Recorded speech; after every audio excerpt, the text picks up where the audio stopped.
Hello दोस्तों, welcome to Hindi code class. पिछले lecture में हमने बैंक अकाउंट नंबर क्रिएट करने के लिए प्रॉपर वैलिडेशन ऐड किया था। इसके साथ ही एक रियल बैंकिंग एप्लीकेशन की तरह अकाउंट नंबर जनरेट करने की स्ट्रेटजी का यूज करते हुए यूनिक अकाउंट नंबर जनरेट किया था। बट अभी भी ये इनफ नहीं है, अभी भी हमें अपने सिस्टम को और ज़्यादा इम्प्रूवमेंट करने की ज़रूरत है। क्योंकि अगर हम रियल बैंकिंग एप्लीकेशन की बात करें तो सिर्फ validation and account number generation enough नहीं होता। रियल बैंकिंग सिस्टम में अकाउंट को वैलिडेट एंड सिक्योर बनाने के लिए एक स्पेशल चेकसम का यूज किया जाता है। एंड इस चेकसम टेक्निक को ऐड करने के लिए भी ज्यादातर लून एल्गोरिदम का यूज होता है। मतलब जब भी बैंक कोई अकाउंट नंबर जनरेट करती है, मतलब बेस अकाउंट नंबर जनरेट करती है, तो उसके साथ एक चेकसम डिजिट भी ऐड की जाती है। एंड यही चेकसम लून एल्गोरिदम की हेल्प से कैलकुलेट किया जाता है एंड इससे इनवैलिड या गलत अकाउंट नंबर को इजीली डिटेक्ट किया जाता है। अब ये लून एल्गोरिदम क्या है, तो ये बहुत ध्यान से समझना। लून एल्गोरिदम एक ऐसी एल्गोरिदम होती है जिसका यूज बैंकिंग सिस्टम में अकाउंट नंबर क्रिएट करने या debit card and credit card number को वैलिडेट करने के लिए यूज किया जाता है। इसमें होता क्या है कि हमें एक नंबर दिया जाता है जिसे बेस नंबर बोलते हैं, जिसके डिजिट्स पर एक स्पेसिफिक पैटर्न में ऑपरेशन परफॉर्म किया जाता है, जिसमें एक साइड से नंबर के डिजिट्स को अलग किया जाता है एंड हर अल्टरनेट डिजिट को डबल किया जाता है। मतलब जैसे 1 2 3 4 5 6 इस तरह का कोई नंबर है, इसको आप बेस अकाउंट नंबर मानिए। अब अगर इसमें आपको लून एल्गोरिदम परफॉर्म करना है तो इसमें एक साइड से आप क्या करोगे, एक एक डिजिट उठाओगे एंड उसके अल्टरनेट डिजिट पे 2 मल्टीप्लाई करोगे, जिससे वो डबल हो जाएगा। मतलब अगर आपके पास 1 2 3 4 5 6 है तो सबसे पहले 6 को डबल करेंगे, फिर 5 स्किप हो जाएगा, फिर 4 को डबल करेंगे, फिर 3 स्किप हो जाएगा, फिर 2 को डबल करेंगे। इस तरह से अल्टरनेट डिजिट पर हम डबल ऑपरेशन परफॉर्म करते हैं। इसके साथ ही डबल करने पे अगर कोई डिजिट फिर से 2 डिजिट की हो जाती है, जैसे सबसे पहले मैंने 6 को डबल किया तो 12 आ गया। अब ये 12 फिर से 2 डिजिट का नंबर है, तो इसको 12 ऐसे 12 कैलकुलेट नहीं करेंगे, इसको 1 + 2 इस तरह से इसको कैलकुलेट किया जाएगा। मतलब दोनों डिजिट अलग अलग कैलकुलेट होंगी। इसके बाद सारे डिजिट्स को कैलकुलेट किया जाएगा, मतलब जो डबल की गई हैं एंड जिनको स्किप किया गया है, सारे डिजिट पर सम ऑपरेशन परफॉर्म किया जाएगा एंड जो भी फाइनल नंबर निकलेगा उसको 10 से डिवाइड करके देखा जाएगा। अगर वो नंबर 10 से डिवाइडेबल है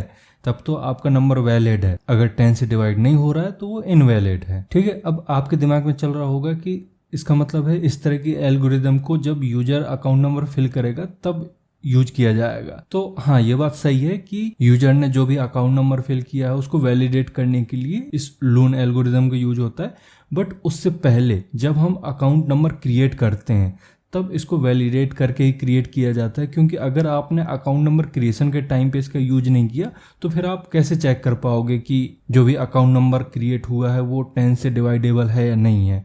अब इसमें यह भी हो सकता है कि जो भी यहाँ पे रैंडम अकाउंट नंबर जनरेट किया गया है वो 10 से डिवाइडेबल ना हो एंड लास्ट में जब यूजर उसी अकाउंट नंबर का यूज करता है एंड आप लून एल्गोरिदम का यूज करके उसको वैलिडेट करते हो तो हो सकता है वो डिवाइड ही ना हो, तो इसका मतलब वो इनवैलिड हो गया। तो इस तरह से बहुत सारे अकाउंट नंबर इनवैलिड हो जाएंगे।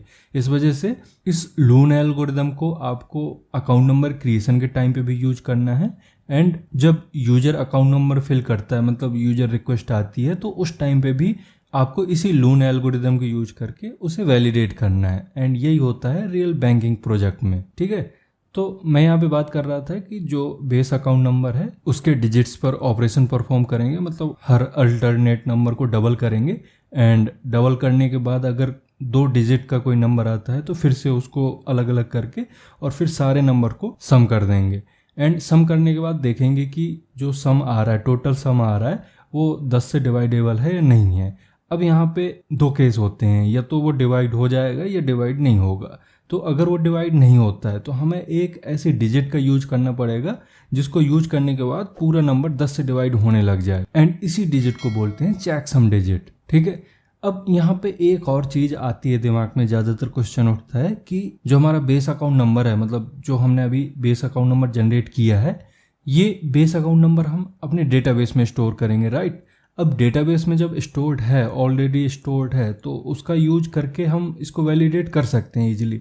तो फिर लून एल्गोरिदम का क्या मतलब? तो देखो, यहाँ पे जो बैंकिंग एप्लीकेशन होते हैं वो इस तरह से डिजाइन किए जाते हैं कि ज़्यादा सिक्योर हो एंड फास्ट हो। एंड लून एल्गोरिदम से दोनों चीज़ें फिर फुलफिल हो रही हैं। कैसे? पहली चीज़ तो जब भी यूजर कोई भी रिक्वेस्ट भेजेगा एंड उस रिक्वेस्ट में हमें अकाउंट नंबर वैलिडेट करने की ज़रूरत है, तो सबसे पहले लून एल्गोरिदम ही रन होगा, क्योंकि लून एल्गोरिदम एक गेट कीपर की तरह होता है।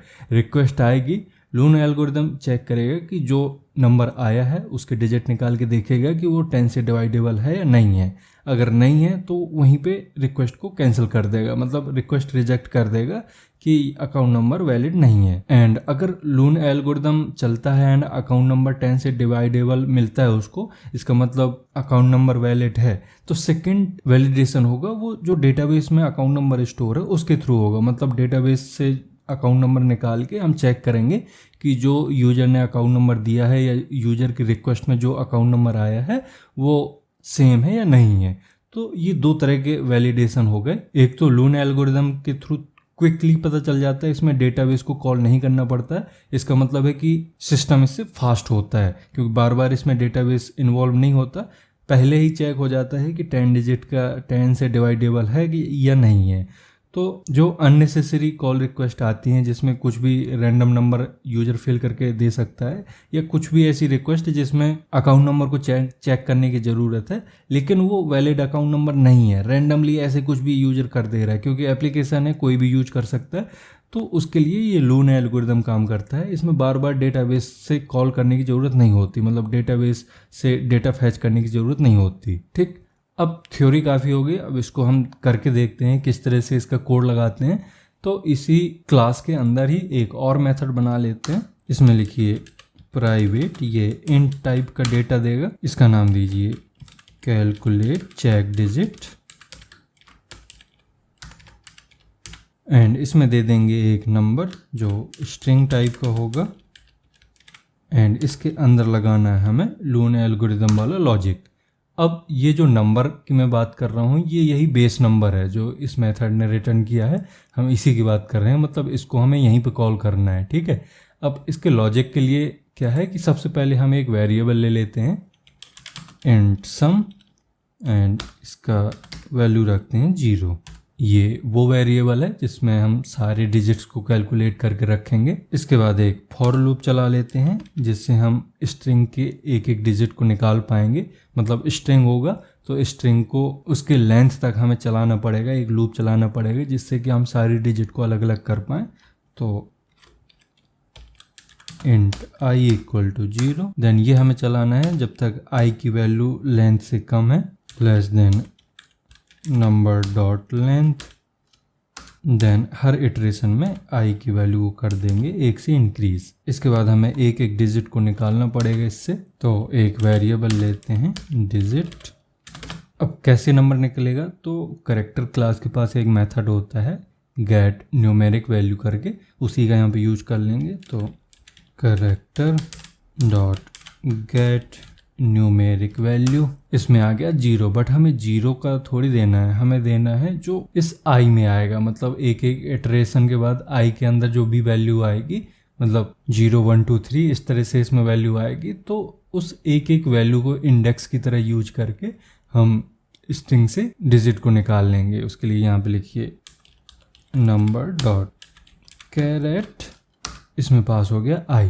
मतलब ये सबसे पहले जो भी स्ट्रिंग है, मान लो स्ट्रिंग 1 2 3 4 5 6, यही एग्जाम्पल लेंगे, इसमें सबसे पहले 0 इंडेक्स का वैल्यू निकलेगा एंड उसको न्यूमेरिक वैल्यू में कन्वर्ट करके यहाँ पे डिजिट में रख लेंगे। ठीक है, अब चेक करेंगे कि जो भी नंबर का डिजिट निकला है, मतलब जो भी इंडेक्स नंबर का हमने डिजिट निकाला है वो ऑड है या इवन है। मतलब हमें सारे नंबर को डबल नहीं करना है ना, हमें करना है अल्टरनेट नंबर को।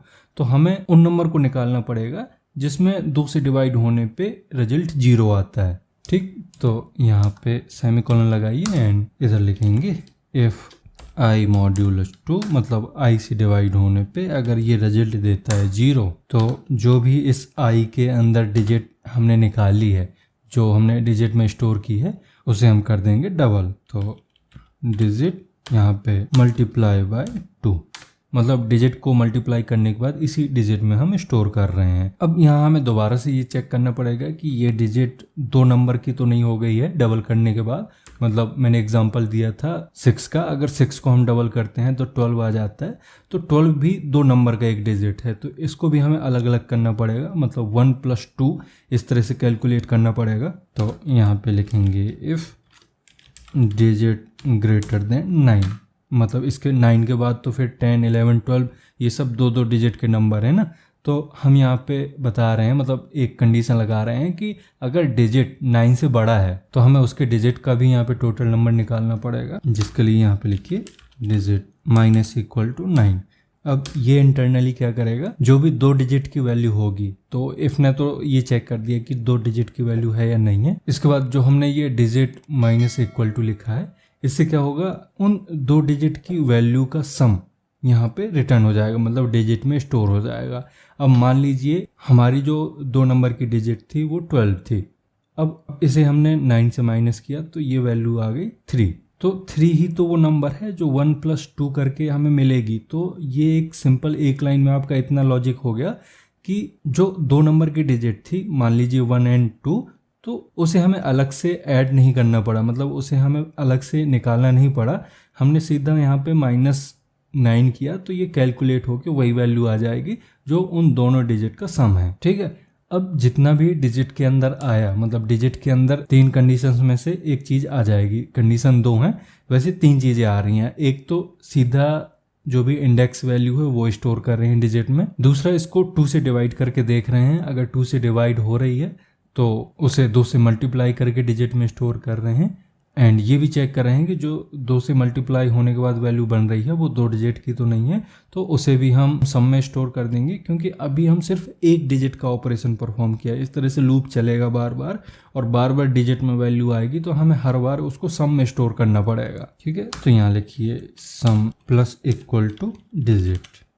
एंड जब सारे डिजिट कैलकुलेट हो जाएंगे तो हम इसको रिटर्न कर देंगे। रिटर्न के साथ ही हमें ये जो नंबर तैयार हुआ है इसमें चेक करना पड़ेगा कि ये 10 से डिवाइडेबल है या नहीं है। एंड अगर ये 10 से डिवाइडेबल नहीं है, मतलब 10 से डिवाइड नहीं होता है, तो फिर एक हमें चेक सम नंबर ऐड करना पड़ेगा। एंड वो ऐसा नंबर होगा जो सम में ऐड कर दिया तो फिर वो 10 से डिवाइड हो जाएगा। अब इसके लिए क्या लॉजिक लिखना होगा तो मैं आपको बताता हूँ। सबसे पहले लिखिए रिटर्न, इसमें हम सम को डिवाइड करेंगे 10 से। अब ये सम मॉड्यूलस 10 जो भी रिटर्न करेगा उसे सब्ट्रैक्ट कर लेंगे 10 से। तो यहाँ पे पहले इसको ब्रैकेट के अंदर लिखिए, क्योंकि आपको पता है ब्रैकेट सबसे पहले एग्जीक्यूट होगा। एंड इसमें सब्ट्रैक्ट ऐड करने के लिए यहाँ पे ब्रैकेट के अंदर 10 माइनस, एंड ये ब्रैकेट को कर देंगे क्लोज। देन माइनस करने के बाद जो भी आपके पास फाइनल नंबर बचा उसमें हमें दोबारा से मॉड्यूलस 10 का यूज करना पड़ेगा। अब इस तरह से क्यों कर रहे हैं, क्योंकि यही एक फॉर्मूला है जिससे हमें एक ऐसी डिजिट मिल जाती है जिसका यूज करके, मतलब जिसको पूरे नंबर में ऐड अगर हम कर देते हैं तो पूरा नंबर 10 से ईजिली डिवाइड हो जाता है। एंड अगर ये चीज़ अभी भी आपको समझ में नहीं आई है तो आप एक काम कर सकते हो, सम की जगह कोई नंबर आप चूज़ कर लीजिए, जैसे 1 2 3 4 5 6 या कोई और भी रैंडम नंबर। एंड ये फॉर्मूला अप्लाई करके देखिए, आपको एग्जैक्ट वही डिजिट मिलेगा जिसको ऐड करने के बाद आपका नंबर 10 से डिवाइड हो जाएगा। मतलब अगर कोई नंबर मिलता है तब तो ठीक है, अगर कोई नंबर नहीं मिलता है इसका मतलब है कि आपका नंबर ऑलरेडी 10 से डिवाइडेड है। इसका मतलब ये जो मेथड है या तो 0 रिटर्न करेगा या कोई डिजिट रिटर्न करेगा। अब उस 0 या डिजिट, मतलब कुछ भी आता है, हमें उसे अपने बेस अकाउंट नंबर पे ऐड करना है। तो यहाँ आएंगे एंड सबसे पहले यहाँ पे एक वेरिएबल ले लेते हैं एंड चेक सम, इसमें कॉल कर देंगे कैलकुलेट चेक डिजिट, एंड इसमें पास हो गया बेस। देन जो भी चीज़ हम यहाँ पे रिटर्न कर रहे हैं, तो मतलब अभी ये बेस रिटर्न हो रहा है, बट अब हम बेस के साथ में एक चेक सम नंबर भी ऐड कर देंगे जो हमें यहाँ पे मिला है। तो चेक सम, ठीक है, इसको कर दीजिए सेव। यहाँ पे ये एरर आ रही है क्योंकि यहाँ सेमीकोलन नहीं लगाया है, सेमीकोलन लगाइए। आप करिए इसको सेव। अब इसी सर्विस में कैसे यूज करेंगे, तो आते हैं यहाँ सर्विस में। इसमें सबसे पहले तो हमें सीक्वेंस लाना पड़ेगा। तो पिछले लेक्चर में मैंने बताया था कि सीक्वेंस कैसे लाना है, उसको पहले हमें कॉल करना पड़ेगा, जो हमें लॉन्ग टाइप की वैल्यू रिटर्न करके देगा। इसका नाम रखिए सीक्वेंस। अब उस क्लास का नाम क्या था एक बार हम चेक कर लेते हैं। तो यहाँ पे आएंगे, जावा के अंदर आइए एंड इधर सर्विस बनाई थी हमने, इस सर्विस को ओपन कर लेते हैं। इधर अकाउंट सीक्वेंस सर्विस है, इसे ओपन कर लीजिए। एंड इधर हमने मेथड बनाया था गेट नेक्स्ट, तो इसी के यूज करना है। बट पहले हमें एक फाइनल फील्ड बनानी पड़ेगी। तो यहाँ पे एक फाइनल फील्ड बनाते हैं, इधर इसके नीचे बना लेते हैं private final account sequence service. Account service नहीं, अकाउंट सीक्वेंस सर्विस चाहिए हमें। देन इसका नाम दीजिए अकाउंट सीक्वेंस सर्विस। अब इसी अकाउंट सीक्वेंस सर्विस का यहाँ पे यूज कर लेंगे, account sequence service dot gate next. ठीक है, इसके बाद ये जो करंट टाइम माइल्स है इसको हटा देंगे। इधर हम यूज करेंगे अकाउंट जनरेशन सर्विस का। एक बार हम चेक कर लेते हैं क्या नाम है। तो यूटिल में आना होगा हमें, इसका नाम है अकाउंट नंबर जनरेटर। ठीक है, तो इसका भी एक फाइनल फील्ड बना लेते हैं पहले, private final account number generator. इसका नाम दीजिए जनरेटर एंड इसी जनरेटर का यूज कर लेंगे। तो जनरेटर डॉट जनरेटर। अब इसमें हमें 3 चीज़ें देनी है। पहले तो ब्रांच आईडी, दूसरा किस टाइप का अकाउंट नंबर जनरेट करना चाह रहा है कस्टमर, जैसे करंट अकाउंट या सेविंग अकाउंट, तो उसका भी एक स्पेसिफिक कोड होता है वो देना होगा। तीसरा देना होगा सीक्वेंस। ठीक है, तो मान लीजिए जो ब्रांच आईडी है वो है 4201 एंड जो अकाउंट टाइप कोड है वो रख देते हैं यहाँ पे 10 एंड तीसरे में हमें सीक्वेंस पास करना है। तो सीक्वेंस ऑलरेडी है, यहाँ लगाइए सेमीकोलन। ठीक है, तो अब ये आपका एप्लीकेशन जैसे रियल बैंकिंग एप्लीकेशन होते हैं उसी तरह से अकाउंट नंबर क्रिएट कर रहा है, अकाउंट नंबर जनरेट कर रहा है। एंड आई होप आपको लोन एल्गोरिदम भी अच्छे समझ में आ गया होगा। अब नेक्स्ट आपको ऑडिट फंक्शनैलिटी भी ऐड करनी है, मतलब उसके लिए एंटिटी एंड सारी चीजें बनानी पड़ेंगी। इसके साथ ही रो लेवल सिक्योरिटी भी आपको ऐड करनी पड़ेगी, जिसके लिए हम लैम्बॉक एनोटेशन की यूज करके इजीली ऐड कर सकते हैं अपने कोड में। तो ये सारी चीज़ें हम देखेंगे अब नेक्स्ट लेक्चर में। अभी इस लेक्चर में इतना ही रहने देते हैं। एंड अगर इस लेक्चर के थ्रू आपको चीज़ें समझ में आई हैं तो इसको लाइक kariye एंड अगर अभी तक चैनल को सब्सक्राइब नहीं किया है तो चैनल को सब्सक्राइब भी करें। एंड दूसरे डेवलपर एंड दूसरे जो भी लोग इस फील्ड में हैं एंड आगे बढ़ना चाह रहे हैं तो उनको ये ट्यूटोरियल शेयर करें। अब हम मिलते हैं नेक्स्ट लेक्चर में। Thank you.